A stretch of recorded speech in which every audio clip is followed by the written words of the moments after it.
Conscious பேரண்டிங்க்கும் traditional பேரண்டிங்க்கும் இன்னொரு main difference ஆக்சுவலாக ஒரு மித்துன்னு சொல்லலாம். பேரண்டிங் இஸ் நேச்சுரல் அப்படிங்கிறது. அதாவது நேச்சுரலாக வந்து பேரண்டிங் ஸ்கில் வந்துடும் அப்படின்னு சொல்லிட்டு நிறைய பேர் நினச்சிட்டு இருப்பாங்க.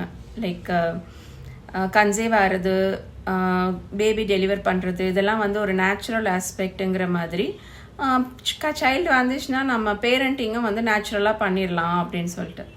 பட் நான் கான்ஷியஸ் பேரண்டிங்கில் படித்த மெயின் இது பாயிண்ட்டே வந்து இட்ஸ் நாட் அ நேச்சுரல் ஸ்கில்லுங்கிறது தான். இது வந்து இட்ஸ் அ மித் அப்படிங்கிற மாதிரி. கான்ஷியஸ் பேரண்டிங்கிற ஆஸ்பெக்டே வந்து like we have to learn.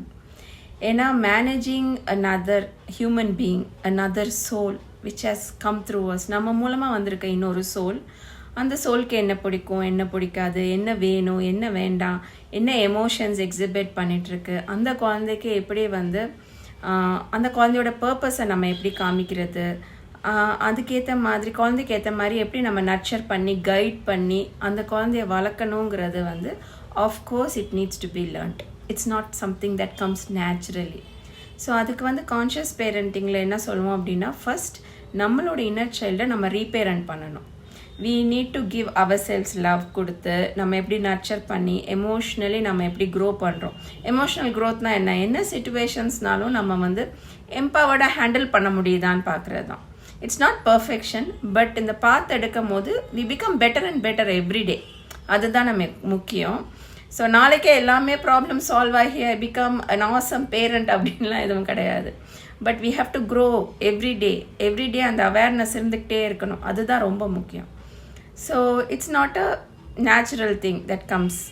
பேரண்டிங்கிறது conscious parenting first we have to raise our inner child. அந்த எமோஷ்னலி க்ரோ பண்ணிக்கிட்டே இருக்கணும்.